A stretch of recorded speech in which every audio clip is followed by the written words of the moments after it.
Olá, sejam todos muito bem-vindos aqui na live da TV VIP Saúde. Mais um dia trazendo aqui para você conteúdos maravilhosos, super relevantes. E hoje nós vamos falar sobre dores em joelhos. Convidei um especialista no assunto, um médico ortopedista que vai vir trazer para gente tudo sobre dores em joelhos. Então, se você conhece alguém, já encaminha essa live para todos os seus amigos, para as pessoas que você sabe que tem esse tipo de problema e que precisa saber como resolver, a quem procurar, a quem buscar, para que ela também possa se identificar com os sintomas, com os problemas, com as causas, para poder buscar uma solução e uma ajuda, né? Então, estamos trazendo aqui hoje um médico especialista para nos ajudar e nos orientar nesse tema e nesse problema que é tão comum entre nós mulheres e também nos homens, né, gente? Então, quero também convidar aqui as pessoas novas que estão chegando a se inscreverem no nosso canal no YouTube. Estamos como TV VIP Saúde. Se inscreva, tem conteúdos maravilhosos para vocês lá, de todos os tipos de patologia, médicos especialistas nas áreas. Também no Facebook, também estamos no TikTok com vários cortes de entrevistas. Vão lá no TikTok, se inscrevam lá também. Vai ter vários cortes aqui dessa entrevista lá no TikTok. Aqui no Instagram, segue a gente aqui no Instagram. Então, gente, vamos estar aqui coladinhos juntos, tá bom? E ó, compartilha essa live com todos os seus amigos, tá? Vamos alcançar mais e mais pessoas. Então, vamos ver aqui se nosso médico, nosso convidado chegou. Vamos lá. Deixa eu ver se o doutor Danilo chegou aqui. Chegou. Obrigada pela sua Que isso. participação. É uma honra ter você aqui. Eu sei que você aí remanejou toda a sua agenda para estar aqui com a gente, tirar nossas dúvidas, né? Trazer um pouquinho aí de clareza sobre esse tema tão importante para todos nós, né? E é um tema que é pertinente, né, nas dúvidas. Tanta gente É, tem dúvida, né? Cada vez mais, tanto no mundo sedentário das mulheres, quanto no mundo dos esportes, não é verdade? Então é exatamente. muito importante a gente aprender, entender cada vez mais de um tema tão importante como esse, que é sobre dores no joelho. Então, muito obrigada. É uma honra ter você aqui. Mais uma vez, eu sei que você vai vir muitas vezes ainda aqui na live. Eu, primeiramente, queria dizer boa noite para todo mundo que está aí nos acompanhando e de agradecer o convite, é uma honra para mim. Eu costumo brincar que eu gosto bastante de falar, gosto bastante dessa parte de orientar, de falar. E quando é sobre o joelho, então, aí une o útil ao agradável. Eu sou apaixonado por esse tema e isso aqui vai ser um grande bate-papo sobre a saúde do joelho em geral. Muito bom, né? Doutor, iniciando esse tema, vamos falar primeiro do que se trata, né? Eu acho que é o tema geral sobre a condromalácia. O que é a condromalácia? Né? O que causa a condromalácia? Vamos começar por ela? Vamos sim, claro. Condromalácia é uma entidade que, assim, o joelho, ele é composto basicamente por três compartimentos. Eu vou falar assim, a gente tem três joelhos no joelho. Tem o lado de dentro, o lado de fora e a articulação que fica entre a patela e o fêmur. A Tá. patela, esse é o osso que antigamente era chamado de rótula, fica aqui na frente do joelho. E qual que é a função da patela? Qual que é a função primordial dela? Ela faz com que a gente consiga estender o joelho. Ela transmite as forças do quadríceps para a região da perna para que a gente consiga esticar o joelho. E durante esse movimento de flexo e extensão no joelho, ela caminha sobre o fêmur, sobre a tróclea. Então, é uma articulação, como em toda articulação, a gente tem cartilagem ali. E essa cartilagem, com o tempo, ela machuca, ela vai desgastando. A doença dessa cartilagem a gente chama de condropatia patelo-femoral, que é a tal da condromalácia. Ela comete homens e mulheres, porém, Tá. ela é mais sintomática em vocês, mulheres, do que nos homens. Mas ela também acontece na gente. Eu costumo brincar que sim, posso estar enganado. Salvo engano, eu acho que eu nunca vi uma ressonância feminina laudado que não tenha algum grau de condropatia patelo-femoral. Costumo brincar o Uhum. seguinte, passou dos 15 anos, já não é um joelho mais de 15 anos. Então as cartilagens, elas vão com o tempo se desgastando. E a condropatia, ela é uma entidade importante, a condromalácia, porque ela pode se tornar muito sintomática, com o que causa uma grande limitação funcional em pacientes muito jovens, que aí vira Uhum. um quadro dramático, porque o tratamento, condromalácia é uma coisa que não tem cura, é uma doença, uma entidade que não tem cura. Já tem cura? Não, não tem cura. Tem tratamento cirúrgico? Também não tem tratamento cirúrgico. Não tem. Não tem. O que predispõe? Por que vocês, mulheres, sofrem mais com a condromalácia do que nós, homens? Porque vocês possuem algumas alterações anatômicas que fazem com que a patela ela deslize sobre o fêmur numa posição que não é ideal. A gente chama isso de tracking patelar. O de vocês fica um pouquinho mais do lado do que deveria ser. E acaba forçando mais a articulação dessa patela. Por exemplo, vocês têm o eixo, geralmente vocês ficam mais com o joelho mais valgo do que nós homens. O que é isso? A perna de vocês, no nosso desenvolvimento, a gente nasce, quando a gente começa a andar, a gente fica com o joelho todo varo, que é aquele joelho que fica assim, como a gente brinca assim, roubou meu cavalo. Fica todo varo. Mulheres e homens. Com o nosso desenvolvimento, a gente vai valgizando. Nesse momento, até é uma questão assim, comum de consulta, de dúvidas no consultório. Nesse momento, geralmente, para balancear a marcha, a criança ali nos 3, 4 anos, ela fica valga, com o joelho para dentro e com o pezinho para dentro também. E, às vezes ela até faz o pé um pouco, como se eu costumo brincar assim, como se fosse um batorezinho. E isso, com o tempo, ele vai adaptando. Nós, homens, tendemos a ficar no neutro ou um pouco varo, e vocês tendem a ficar em 5 a 7 graus de valgo. E isso predispõe com que a patela não corra no lugar que ela tenha que correr certinho. Por isso, vocês são mais sintomáticas na condromalácia. Entendeu? Entendi. Então, já sabemos que não tem cura. Não tem cura. E o tratamento, tem tratamentos paliativos ou não? Como que funcionaria esse tratamento? Tem um controle muito... A condromalácia tem um controle muito bom. O tratamento ele é bastante eficaz. Só que é assim, é um tratamento que eu costumo brincar com os pacientes. Casou com o exercício físico.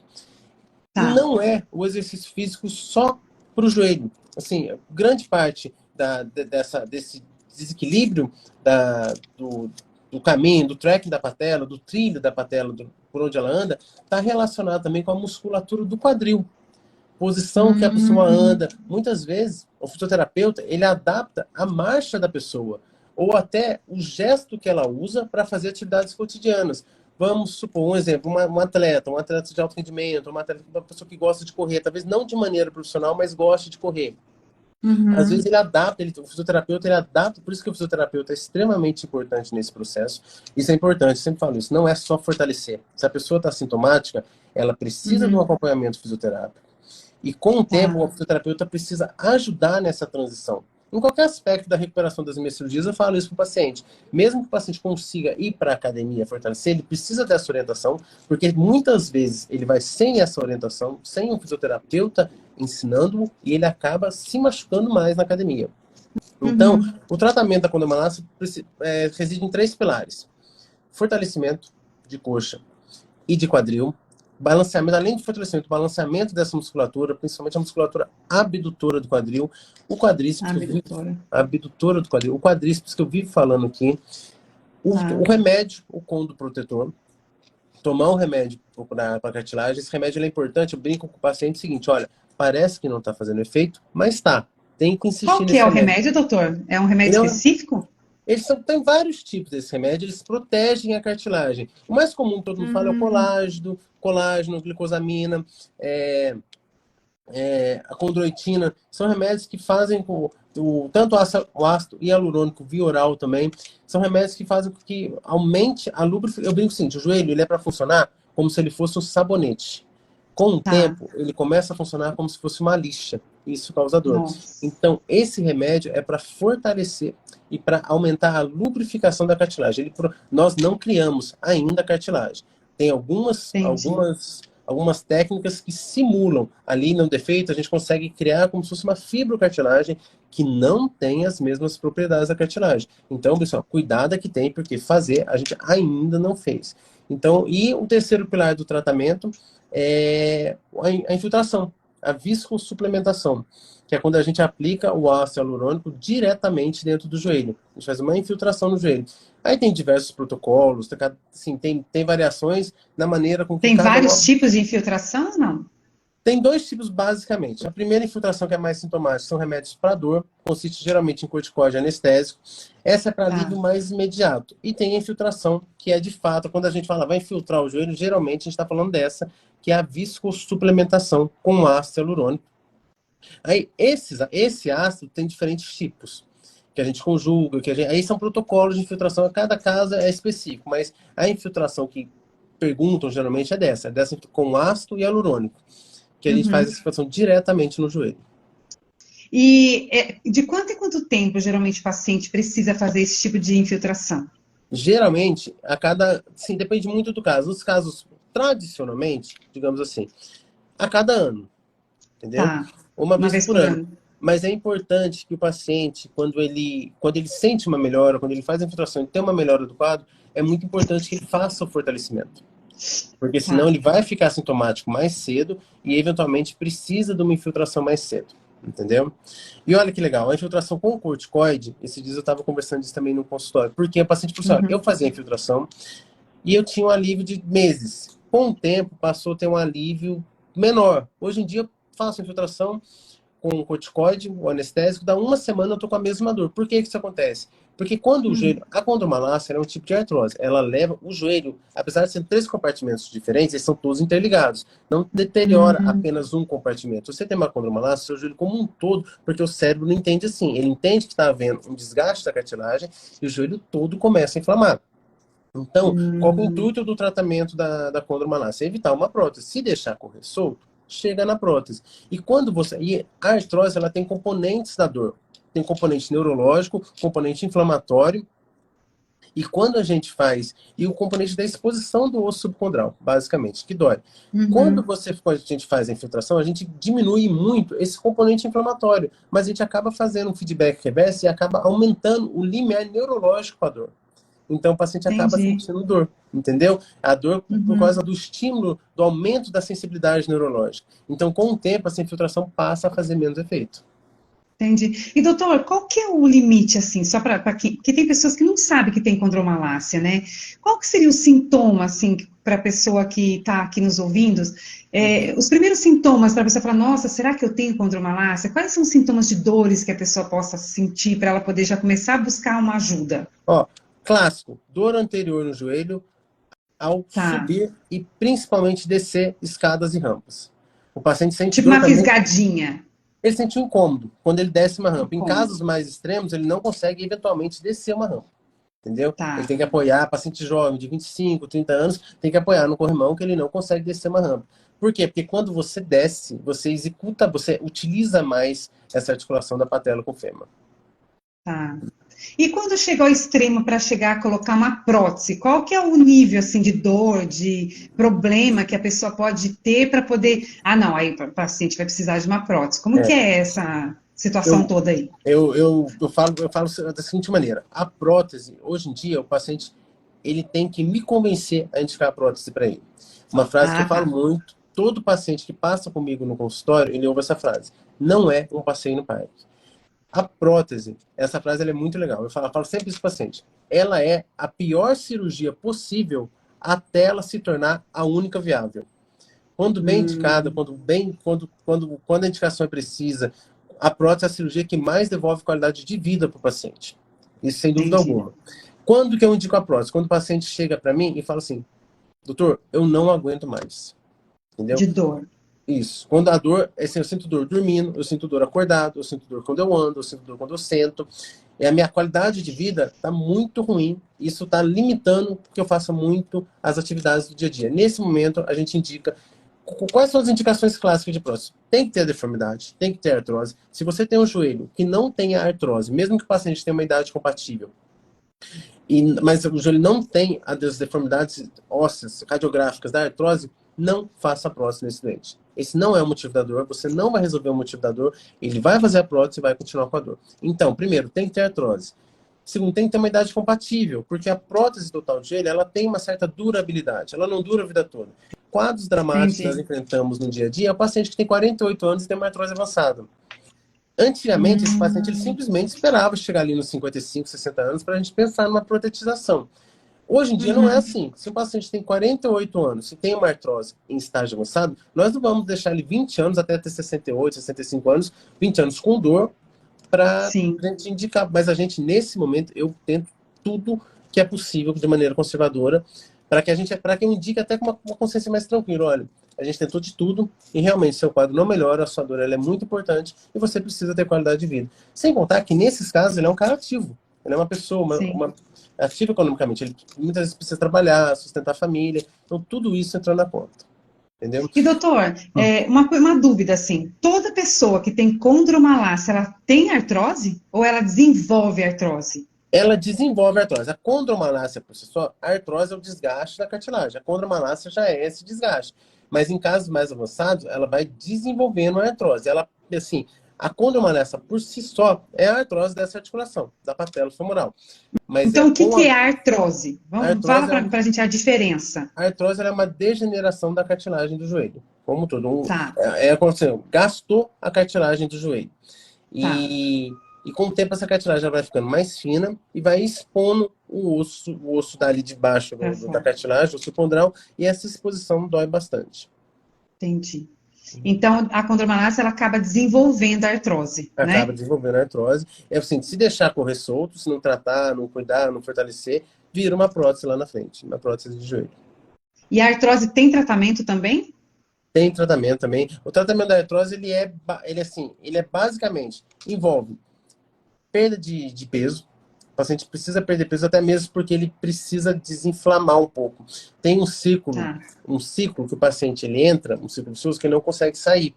E nesse ciclo que produz mais interleucina inflamatória, sente mais dor, fica mais parado, fica mais sedentário, Uhum. aumenta a ansiedade, acaba comendo um pouco mais, aumenta o peso, e isso vai se retroalimentando. Aonde a gente consegue cortar e quebrar esse ciclo é na perda ponderal, na perda de peso. É importante perder Entendi. peso.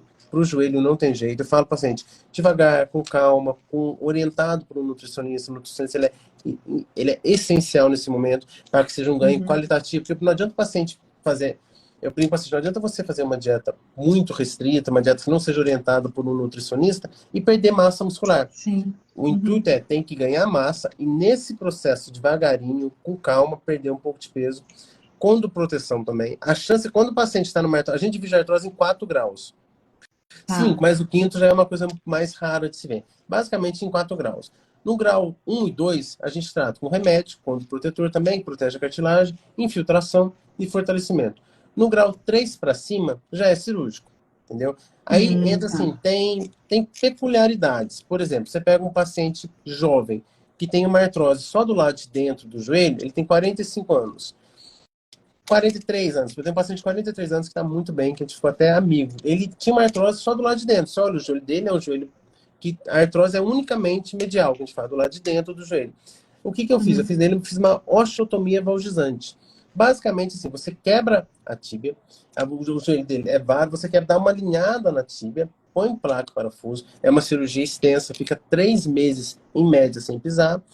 E uma coisa importante, ela não é a salvação da lavoura. Essa cirurgia termina numa prótese, mas em vez de ele pôr uma prótese com 40, 45 anos, ele põe uma prótese lá com 70, 65 anos. É para dar tempo para o paciente. Porque isso aí faz Entendi. com que ele tenha que rever menos a prótese. O que é isso? Trocar. Porque a próxima durabilidade, se você põe uma prótese no paciente de 45 anos, você vai ter que trocá-la mais vezes. Então a gente pode tratar Uhum. em estágios iniciais da artrose. Remédio, fortalecimento e infiltração. Em estágios mais avançados, em pacientes selecionados, a gente pode fazer essa osteotomia valgizante para ganhar um tempo. Em casos que já tem articulação, já tem artrose nas 3 articulações do joelho, tanto do lado de dentro quanto do lado de fora, não tem jeito, aí é realmente a prótese. Entendi. Nossa, doutor, realmente muito grave, né? E quando o paciente já está submetido à prótese, como que é esse processo na vida dele? Como que é o dia a dia, as limitações? Pode praticar esporte? Como que é essa vida pós-prótese? Essa pergunta, eu sempre peço uma licença e eu faço uma homenagem à pessoa que me ensinou a operar o joelho, um dos que me ensinaram, um grande mestre nosso do joelho, que é o Dr. René Abdala. Uma vez um paciente perguntou para ele lá no HCOR, doutor, eu posso jogar tênis? O paciente estava bem, eu costumo brincar que ele estava voando, sem nenhuma limitação, feliz da vida. Posso jogar tênis? O Dr. René respondeu para ele assim, poder pode, mas eu prefiro que não o faça. Por quê? Para a prótese durar mais tempo. Porque se você tiver uma demanda muito alta dela, ela vai durar menos tempo. A prótese é o seguinte, em linhas gerais, eu vou pegar a curva, o meio da curva, nem aquele paciente que evolui muito, todos os pacientes decolam. O tempo que ele vai demorar para decolar é individual. Cada um tem esse tempo. Entendi. Tem paciente que volta com 2 semanas, que eu queria falar, eu olho e falo, será que eu tenho que olhar no prontuário? Nossa, mas parece que operou 3, 4 meses. E tem pacientes que são um pouco mais arrastados. Alguns fatores influenciam muito nisso, a maneira como o paciente lida com isso, se ele estava preparado para lidar com essa dor, tudo isso faz parte. Mas é um pós-operatório de uma cirurgia extremamente extensa, dói, o paciente sente dor. Em linhas gerais, assim, ele sai andando da cirurgia com o andador. E aqui vai um aspecto importante. Mesmo que ele não sinta, se ele sinta que não precise do andador, é importante ele ficar com o andador. Porque você tem um negócio que chama inibição artrogênica do quadríceps. Quando ele sente a dor, é como se o quadríceps desligasse. Então, é aquele paciente que está na sala, vai na cozinha pegar uma água, ficou, levantou, se sentiu bem, vai sem o andador. No meio do caminho, ele cai. Porque ele sente como se a perna desligasse. Isso tem que tomar muito cuidado. Começa a fisioterapia o mais precocemente possível, ganho progressivo, não precisa ter pressa, não precisa se comparar com ninguém. Ah, porque minha vizinha fez, com 2 semanas já estava bem. Não, calma, cada um tem um tempo, cada um tem um tempo. Vai no processo, né? Exatamente. E confiar no processo. Em linhas gerais, com 3 meses, ele está muito bem. Volta, pode dançar, pode andar. Geralmente o paciente, às vezes, ele gosta de uma bengalinha depois, mas muitos não usam nada, entendeu? Tem paciente que fica, só quando eu vou pra rua que eu vou precisar entender. Geralmente são pacientes um pouco mais idosos, ali uns 65, 70 anos. Aí você, quando eu vou pra rua, eu gosto de bengalinha. Eu também gosto. Eu acho que bengala salva a vida. Não é nem pelo joelho, é pelo... É uma cultura que nós, latinos, não gostamos muito. Mas bengala salva. Então, assim, mais 3, 4 meses ele tá com a vida plena, sem nenhuma limitação. Que bom. E consegue fazer atividade física? De boa? Não consegue. Não é para isso. Não. Não é para isso. Não dá. Consegue fazer o fortalecimento. Atividade física. Fortalecimento. Aqui eu vou puxar. Mas e a caminhada também? Não dá certo caminhada? Nada, doutor? Dá. Caminhada, mas a caminhada, ela não conta. Aqui eu vou entrar num terreno um pouco melindroso. A caminhada, ela não conta como exercício físico. Não conta como exercício aeróbico, como exercício de fortalecimento. Ela é para dar uma esparecida, para dar uma desestressada, mas como exercício físico, de fato, ela não é que não conta, ela conta muito pouco. Não, porque esse paciente vem mexer, então, puta, vou caminhar. Não, pode caminhar, não tem problema, mas é importante fortalecer. E nesses pacientes eu sou muito fã do Pilates. O Pilates aumenta a mobilidade articular, aumenta a propriocepção do paciente, fortalece o paciente. Tem sempre alguém ali orientando, ajudando para que ele não se lesione. Nesse momento eu sou muito fã do Pilates. Pilates é muito bom mesmo. E doutor, o que é a lesão do ligamento cruzado anterior? Explica um pouquinho pra gente, que pra gente assim que não tá no meio médico é um assunto meio leigo para nós, né? Então explica assim uma linguagem mais popular para a gente entender assim os problemas, como que trata, o que é, né? Os sintomas que a gente pode sentir, os sinais, né? Para a gente ficar esperto. Explica um pouquinho para nós. O cruzado anterior, o ligamento cruzado anterior, o joelho, ele é estabilizado basicamente. Tem os ligamentos laterais, que são os colaterais, tem o colateral lateral, tem o colateral medial, superficial e profundo. Aí na região posterolateral, a gente tem 3 ligamentos importantes ali. Na verdade, é um canto posterolateral, formado pelo ligamento colateral lateral, o tendão do músculo poplite e o ligamento poplite fibular. Lá dentro do joelho, isso é o lado de fora ali. Lá dentro do joelho, nós temos 2 ligamentos importantes. O cruzado posterior e o cruzado anterior.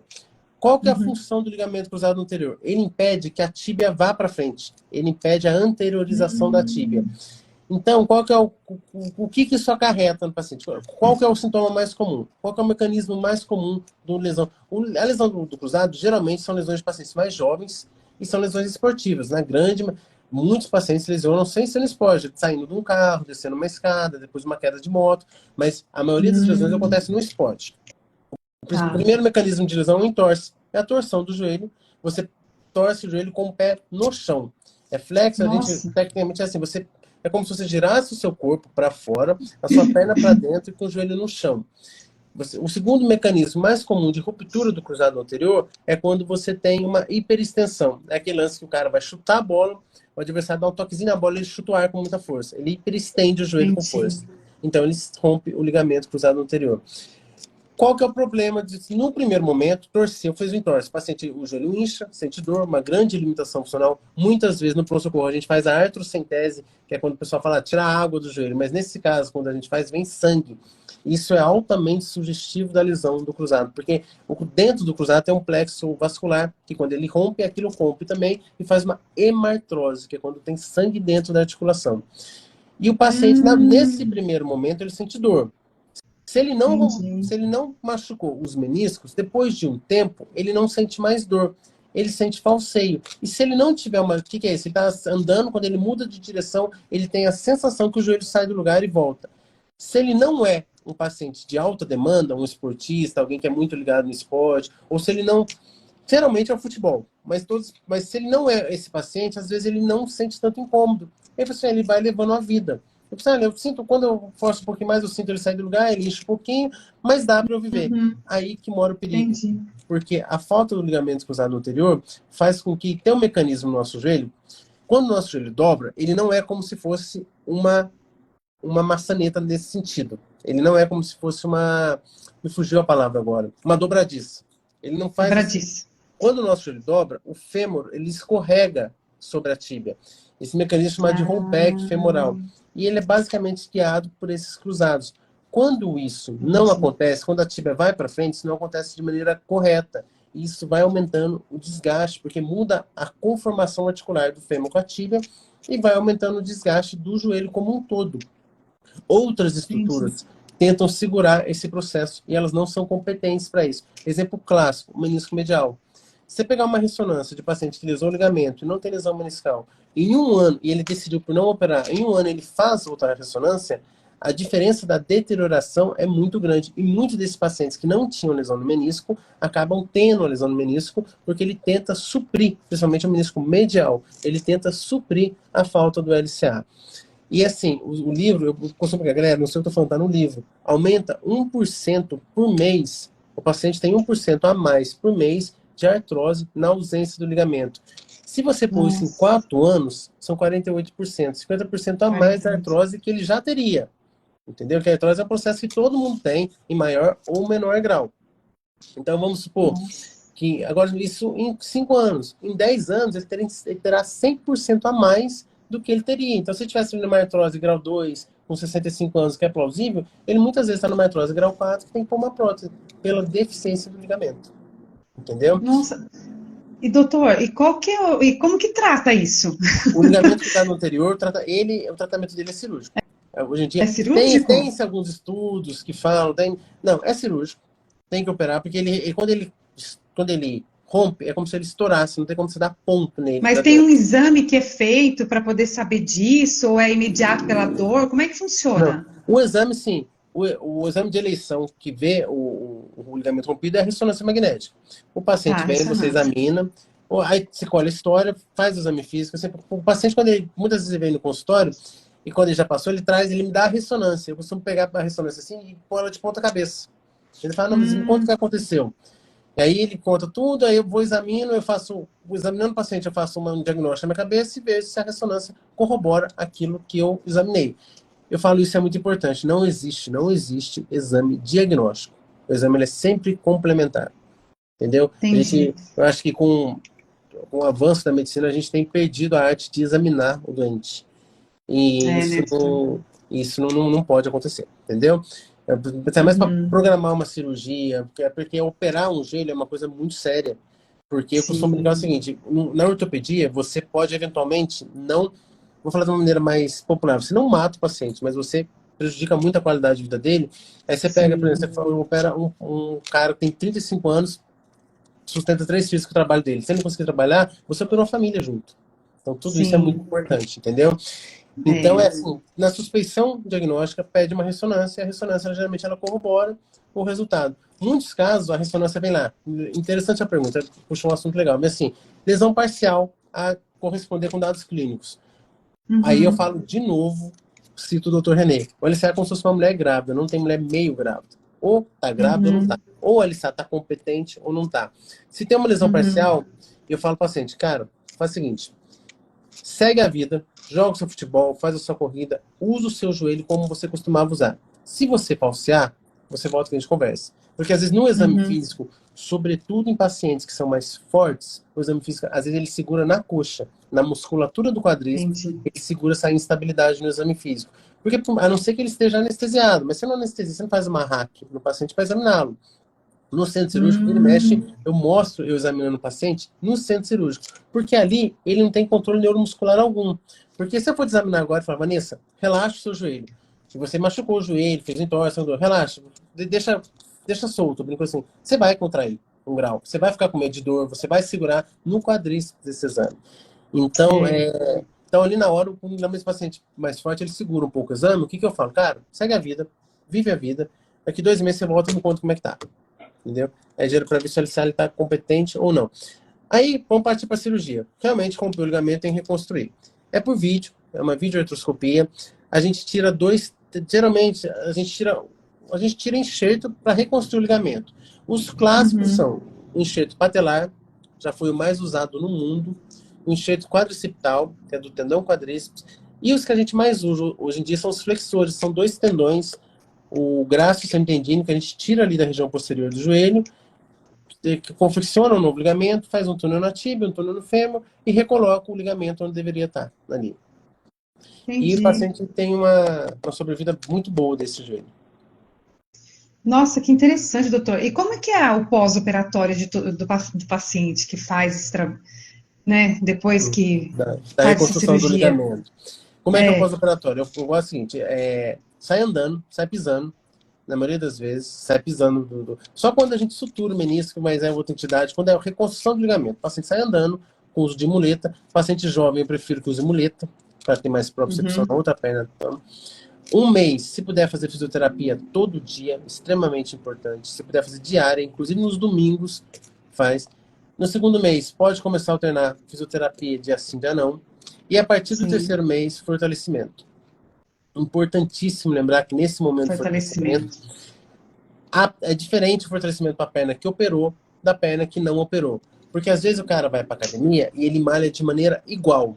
Ele volta com a gente, volta comigo, muitas vezes a perna que eu operei está até mais forte que a outra perna. Porém, a perna que não operou, a perna que eu operei está mais forte do que era antes, mas a perna que não operou está muito forte também. Essa discrepância, ela é ruim pra gente. Então, são treinos unilaterais. Aqui eu reitero, friso novamente, extremamente importante a participação do físio, mesmo nesse momento que ele vai sair da fisioterapia e vai para academia. É muito importante que o físio oriente esse Porque momento. ele equilibra, né? Exatamente. As duas, né? Nossa, Exatamente. muito importante o trabalho do fisioterapeuta. Muito importante, sim. O fisioterapeuta na prótese, em toda cirurgia ortopédica, mas no ligamento ele é crucial. Tem pacientes que a gente opera, que opera, assim, olha, mas eu falo assim, se você, pelo menos, se você não tiver um acesso a 10 sessões, no mínimo, muito próximas da cirurgia, o resultado funcional do paciente, que ele faz a fisioterapia precoce e que não faz, a diferença ela é muito grande. Então, essa fisioterapia é extremamente importante, o mais precocemente possível. E um adendo importante, o ligamento, quando a gente tira 2 enxertos para fazer um ligamento cruzado anterior, ele demora em torno de 8 a 12 meses para se portar, para aprender, assim, ele aprende a ser um ligamento. Um processo que a gente chama de ligamentização. No primeiro momento, ocorre uma necrose desse enxerto, depois ocorre uma revascularização, depois uma remodelação. Então, são em torno de 8 meses. Às vezes o paciente vem com 6 meses e ele está zerado, ele não sente nada. O paciente que vem comigo com 2 meses, 1 mês, e ele está muito bem, esse paciente me preocupa um pouco. Porque geralmente são pacientes jovens, esportistas, entendeu? E para você deixar esse paciente, por exemplo, esse paciente longe do futebol, longe do surf, é muito difícil. Você tem que orientar, olha, não está na hora ainda. Porque o Neymar, pronto, o Neymar lesou o ligamento cruzado anterior. O Neymar, se ele ficar 8 meses parado, o clube que o paga fala, Neymar, você precisa ficar 8 meses parado, porque é o seu ganha-pão. Ele fica 8 meses parado. Só que o tal do atleta amador, o nome já diz, ele ama o que ele faz. Então, é muito difícil para ele esse processo do afastamento da atividade física, mas é importante que isso aconteça. Nossa, é verdade, né? Ainda mais lidar com os jovens, né? Teimosos. E por que as mulheres machucam mais o ligamento do que os homens? Isso é legal também. Tem um porquê? Tem um porquê anatômico para isso. Estatisticamente, os homens machucam mais. Por quê? Porque os homens se expõem a mais esportes de contato e de maneira mais violenta. Mas na mesma atividade, as mulheres machucam mais. Por exemplo, pegar uma mulher que joga futebol e um homem que joga futebol, a chance da mulher romper é maior, porque o intercôndilo, que é o espaço ali entre os côndilos femorais, é mais estreito na mulher. Então, quando ela torce o joelho, ela faz um impacto ali, faz um mais forte no ligamento, tensiona mais o ligamento, estressa mais o ligamento, e a chance de romper, ela é maior. E tem um adendo também, assim, que é no período menstrual, ou pré-menstrual, a chance de vocês, por adaptações de hormônio, a chance de vocês romperem é maior. Entendeu? Então, ali no período tem uma chance maior de romper o Pela ligamento. sensibilidade, pela fragilidade. É porque o estrogênio, quando você tem o pico de estrogênio, você faz com que aumenta um pouco a lacidão ligamentar de vocês. Entendeu? Então faz com que o entorse seja mais grave, torça mais o joelho e rompa mais. Muito interessante. Nossa, muito bom. A gente está tendo uma aula aqui. Doutor, tem umas perguntinhas. Vamos atentar às perguntas deles aqui? Olha, vamos ver. Aqui tá tendo um monte de elogio, olha que coisa boa. Vou ler os elogios também, tá bom? Vamos lá. Eduardo tá dizendo assim, ó, fui operado 2 vezes pelo Dr. Danilo esse ano, uma de LCA e uma que quebrei a tíbia. Estou voando. Olha só, doutor. Esse cara é meu querido, ele é meu amigo. Ele, amigo mesmo, não é um amigo, porque ele estava muito bem, ele voltou. Ele é um que eu falei, ele é um daqueles casos que eu falei. Quando ele voltou a primeira vez, eu fiquei preocupado, porque esse cara tá muito bem, ó, segura. Mas ele é um cara extremamente comprometido com o pós-operatório. E ele sofreu um acidente de moto. E quebrou o mesmo joelho e eu operei de novo, graças a Deus, está muito bem. Recentemente ele me deu um livro que eu até brinco, o livro mudou minha vida, que é um livro do Napoleon Hill, Atitude Mental Positiva. E é legal essa relação. Assim, eu acho importante... É muito bom, né? Eu acho importante saber que o barco é o mesmo, entendeu? Sim, graças a Deus, a maioria das vezes tem dado muito certo, mas eu tô aqui também quando dá errado. Se der errado, a gente vai fazer de um jeito ou dar certo. É isso aí. Eduardo, um abração pra você, obrigado pelo carinho, obrigado por estar acompanhando, show de bola demais. Obrigada, Eduardo. Tem uma outra pessoa também, que está dizendo a Pemilk. Quais os principais cuidados nesses primeiros dias do pós-operatório da artroplastia total de joelho? Interessante. Primeiro, higiene da ferida, manter a ferida limpa, seca, higienizada. Andar, importante andar. Uma coisa extremamente importante que o paciente faz para alívio da dor. Ninguém gosta de sentir dor. O paciente ele tende a deitar e pôr um travesseiro embaixo do joelho, para que essa posição semi-fletida do joelho é uma posição que melhora a dor. Não pode. Eu fiz muito isso. Tem que focar na extensão do joelho, tentar esticar ao máximo o joelho, tomar corretamente os medicamentos, tomar corretamente o medicamento que faz a profilaxia para que não tenha uma trombose, pisar para diminuir a chance dessa trombose. É importante que pise no chão. Usar o andador, principalmente quando acha que não precisa. Para de usar o andador quando o médico liberar. Entendeu? Não é nem o médico, na verdade, quem faz essa liberação é o fisioterapeuta. Então, assim, às vezes ele volta ao fisioterapeuta a desmamar o uso do andador. Aí, geralmente, vai do andador para a muleta, da muleta para a bengala, devagarinho, com calma. Não fazer as unhas, vocês me perguntaram isso, foi muito legal, porque às vezes quando você faz a unha, você lesiona a cutícula, você faz uma solução de continuidade. A bactéria consegue entrar ali, faz uma celulite, uma erisipela e acaba contaminando a prótese.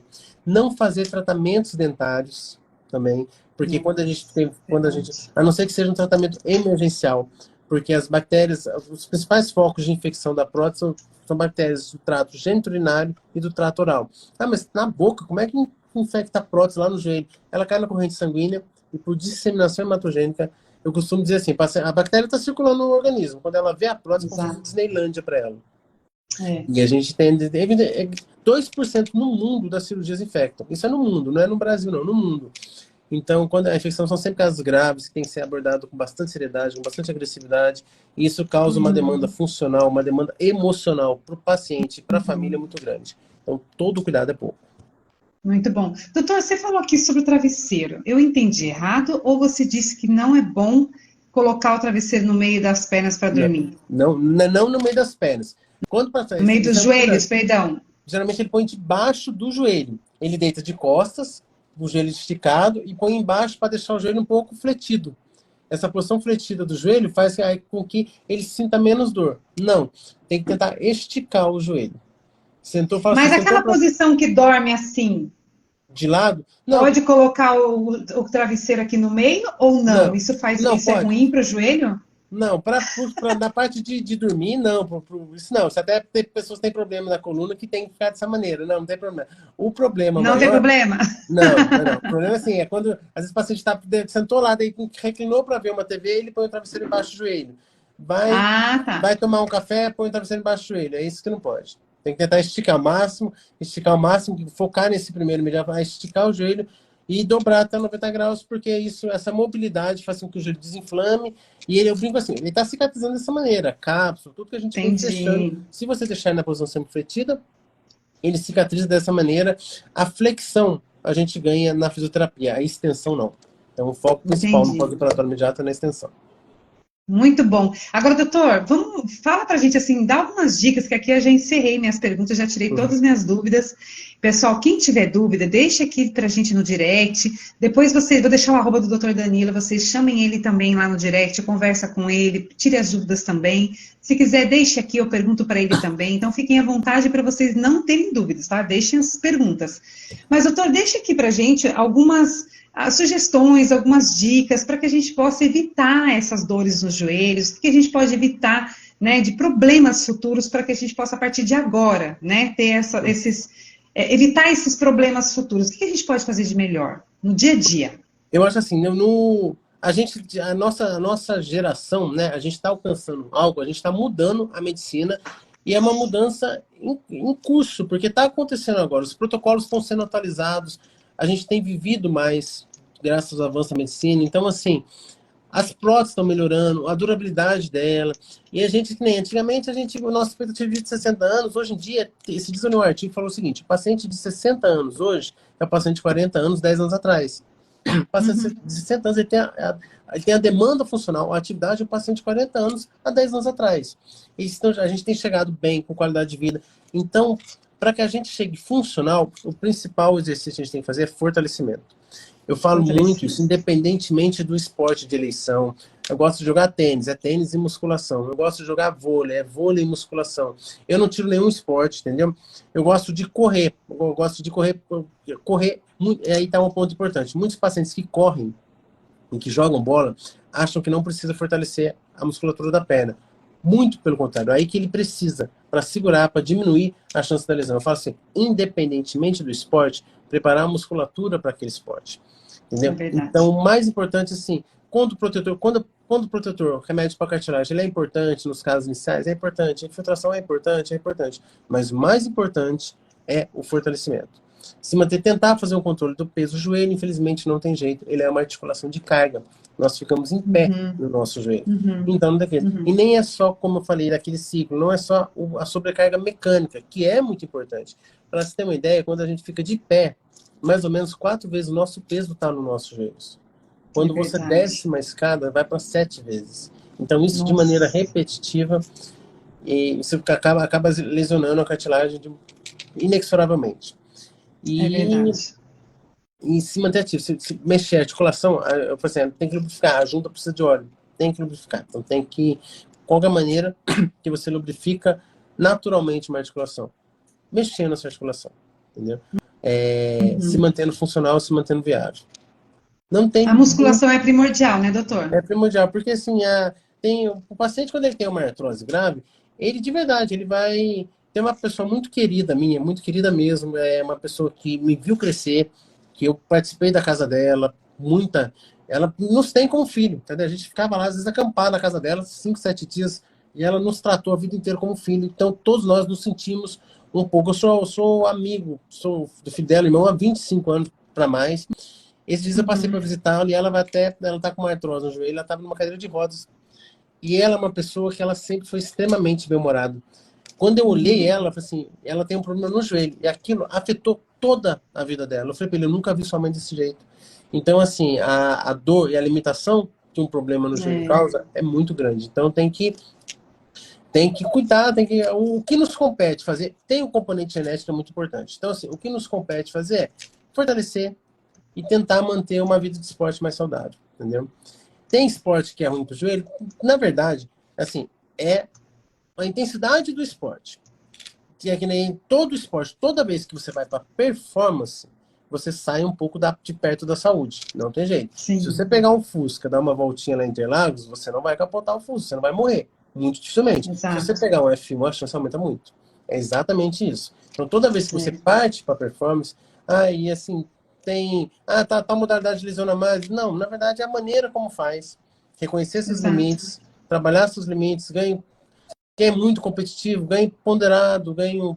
É um processo que tem que ser paulatino, paulatinamente, devagarinho, fortalecendo, melhorando. Não adianta, eu nunca corri na vida. Você começar a correr, vou correr uma maratona amanhã, não vai dar certo.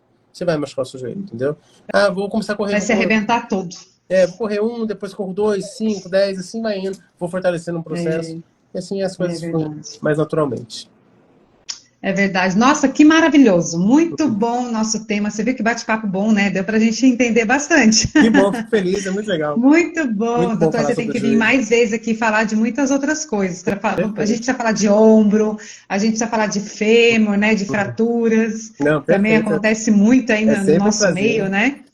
Bastante. E vamos marcar para você vir mais vezes falar, trazer temas aí da ortopedia, porque são assuntos pertinentes e principalmente com as modalidades que a gente vê as pessoas cada vez mais nos esportes também, né? Fazendo. A gente podia trazer um tema, doutor, de prática de exercício físico errado que dá sempre os BOs aí na ortopedia. Vamos falar disso, os mitos e verdades? Vamos, claro. Isso aí também dá um assunto bom. Muito Dá um assunto muito bom. Atualizado. Tem muita gente que vai ficar bravo com a gente, vai ser parte. Vai. Né? Mas é bom, a gente vai só alertar as pessoas, não é verdade? A gente só vai botar um alerta. Exatamente. Fala, informação é poder. Você sendo esclarecido, o que você vai fazer com essa informação aí é de cunho pessoal.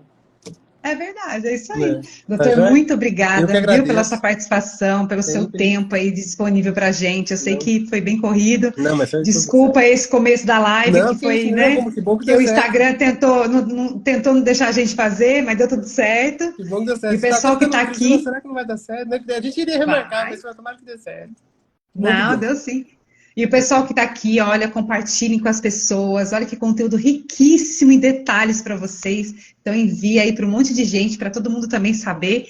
E curte aqui, comenta, segue o Dr. Danilo, segue a gente também em todas as redes. Estamos no TikTok, nós vamos colocar um monte de assuntos aqui de cortes lá para vocês também, porque eu sei que é interessante, né? O pessoal gosta agora, né, doutor? O pessoal adora desses assuntos curtinhos sobre o tema, então a gente vai estar colocando também. Tem no YouTube também vários conteúdos, então estejam com a gente. Doutor, vamos fazer uma foto aqui para colocar na capa do nosso vídeo? Vamos. Vamos caprichar? Vamos lá. Aê! Foi? Perfeito. Obrigada, doutor. Uma ótima noite. Obrigado a todos que acompanharam. Boa noite para vocês. E qualquer coisa, só estou disponível. Só falar comigo aqui no Instagram. A gente vai conversando e vai melhorando a saúde dos joelhos do pessoal aí. Com certeza. Tamo junto. Fique com Muito Deus. obrigada. Deus abençoe a todos. Muito obrigada. Tchau, tchau.